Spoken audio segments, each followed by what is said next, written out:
Gargi Saint Peter's নামে একটি স্কুলে শিক্ষকতা করেন। মা বাড়িতে দোসা বানিয়ে গার্গী ভিতরে যে বসে এবং ডিউটি অফিসার সেখানে বেনেডিক্ট এই ডিউটি অফিসারের নাম, তিনি সেখানে যান, যে বলেন যে তুমি কি করো।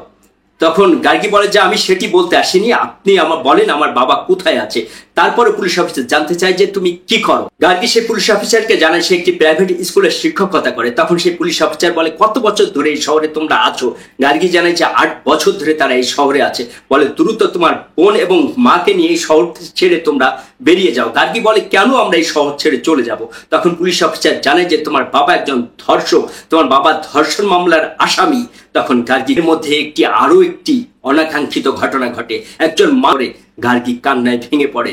গার্গী একা হয়ে যায়, গার্গী পুরোপুরি একা হয়ে যায়। গার্গী কি তার বাবাকে নির্দোষ প্রমাণ করতে পারবে, সেটি তার কাছে সবচেয়ে বড় একটি ব্যাপার হয়ে দাঁড়ায়। গার্গী তার বাবার বন্ধু ভানু প্রতাপ সিংহ, যে সবচেয়ে বড় উকিল এই কোর্টের, তার কাছে যে হাজির হয়, বলে আমার বাবাকে বাঁচান। কিন্তু ভানু প্রতাপ সিংহ অসহায় হয়ে পড়ে, কারণ তার অ্যাসোসিয়েশন থেকে একটি নোটিশ জারি করা হয়েছে যে ধর্ষকের বিরুদ্ধে কোনো উকিল তার কেস নিয়ে লড়াই করতে পারবে না। কিন্তু ইন্দ্রন্স, যে এই ভানু প্রতাপ সিংহের সহকারী, সে বলে যে স্যার এই কেস আপনি নেন। কিন্তু ভানু প্রতাপ সিংহ কোনোভাবেই রাজি হয় না। গার্গী পুরোপুরি একা হয়ে যায়, একা একা হাঁটতে থাকে আদালত চত্বরে। তার সঙ্গে যে ছেলেটার বিয়ে ঠিক হয়ে আছে সেই পূর্ণি এসেছে। পূর্ণি বলে যে গার্গী আমি তোমাকে পাগলের মতো খুঁজছি, চলো আমি তোমাকে এবং তোমার পরিবারকে নিয়ে এই শহর ছেড়ে চলে যাই। গার্গী বলে যে না, আমার বাবাকে নির্দোষ প্রমাণ না করা পর্যন্ত এই শহর ছেড়ে আমি যাব না। যদি তোমার বাবা হতো তুমি কি করতে? তুমি কি পালিয়ে যেতে তাকে রেখে? গার্গী কোনো রকম রাজি হয় না। গার্গী ফিরে আসে বাড়িতে, অসহায় একটি মেয়ে। কিন্তু অসহায়ের পাশে এসেও দাঁড়ায় একজন মানুষ যার কোনো খ্যাতি নেই, সেই উকিল ইন্দ্রন্স, যে ভানু প্রতাপ সিংহের খুব ছোট্ট একজন সহকারী। সেই ইন্দ্রন্স বলে যে আমি খুব ছোট একজন উকিল, আমার কোনো সুনাম নেই, আজ পর্যন্ত আমি কোনো কেস নিয়ে লড়তে পারিনি, কারণ আমি তুতলা এবং হাঁপানি রোগ আছে আমার। আপনি যদি চান তাহলে আমি আপনার বাবার হয়ে ওকালতি করতে পারি, আপনার বাবার এই কেস নিয়ে আমি লড়তে পারি। গার্গী রাজি হয়ে যায়। গার্গী পরের দিন তার বাবার সঙ্গে দেখা করতে যায় থানাতে, কিন্তু না, তুমি শেষ হয়ে যাবে। তখন ইন্দ্রন্স তার প্রধান এত বড় একজন উকিল ভানু প্রতাপ সিংহকে বলে স্যার আমার তো সবকিছু শেষ হয়ে গেছে, তারপর আমি এই কেস নিয়ে লড়বো।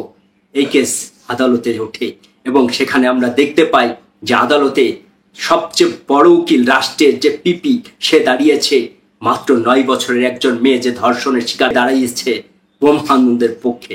আদালতে ছল এবং জবাব শুরু হয়ে যায়। পুলিশ অফিসার বেনেডিক্ট, যেই কেস তদন্ত করেছে, সে এসে আদালতের কাঠগড়ায় দাঁড়ান। তারপর তিনি পুরো কেসের বর্ণনা দেন। তিনি বলেন যে মেয়েটি 9 বছরের যে মেয়েটি 5 জন ইন্দ্রন্স, যে ছোট্ট একজন আইনজীবী, সে বলে যে তার মক্কেল কোনোভাবেই এই ধর্ষণের সঙ্গে জড়িত না। কিন্তু পুলিশ অফিসার বলে যে না, সে অবশ্যই এই ধর্ষণের সঙ্গে জড়িত। এবং তার প্রতিপক্ষ যে পিপি আইনজীবী, তিনিও বলেন যে আপনি শুধু সময় নষ্ট করছেন, এই মেয়েটিকে ধর্ষণের সঙ্গে জড়িত এই বয়স্ক ব্রহ্মানন্দ লোকটিও। অফিসার বেনেডিক্ট জানে যে 5 জন ধর্ষণকে যখন হাজির করা হয়, তখন মেয়েটি এই ব্রহ্মানন্দের দিকেই আঙুল তুলে বলেছিল এই সে ধর্ষণকারী। অফিসারকে জিজ্ঞেস করেন যে মানসিক রোগের ওষুধ এই মেয়েটিকে দেয়া হয়েছিল তার ডোজ কত। পুলিশ বলতে পারেন না। তখন ইন্দ্রন্স খুশিতে অট্টহাস্য করে। সে বুঝতে পারে যে তার মক্কেলের পক্ষে একটি শক্ত যুক্তি তিনি দাঁড় করাতে পেরেছেন। মহিলা বিচারক সেদিনের মতো কোর্ট মুলতবি ঘোষণা করেন, পরের দিনের জন্য রেডি হয়। এরই মধ্যে গার্গী এবং ইন্দ্রন্স যে দেখা করেন ধর্ষণের শিকার সেই মেয়েটির বাবার সঙ্গে। মেয়েটির বাবা কেঁদে কেঁদে বলে যে তার মেয়ে এখন তাকে বাবা হিসেবে চিনতে পারে না, তাকে মনে করে একজন পুরুষ, সে একজন ধর্ষক মনে করে। এরপরে আবার পুনরায় আদালত চালু হয় এবং আদালতের সওয়াল জবাব চলতে থাকে।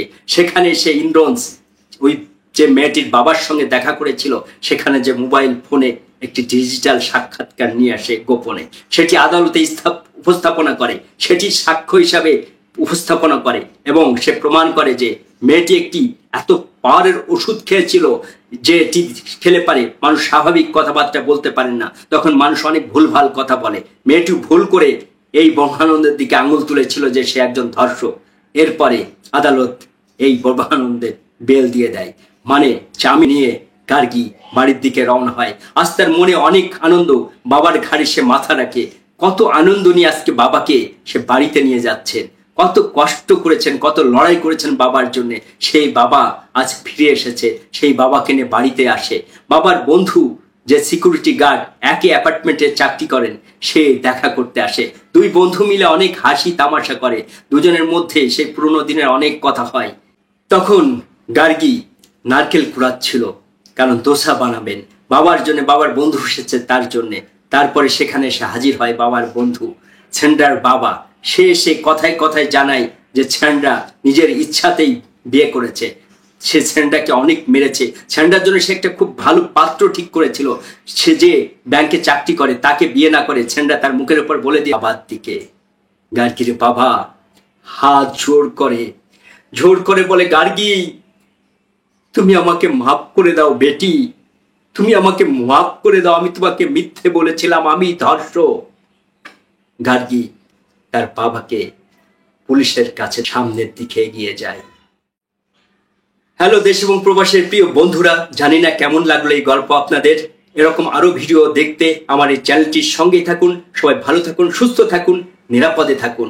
আল্লাহ হাফেজ।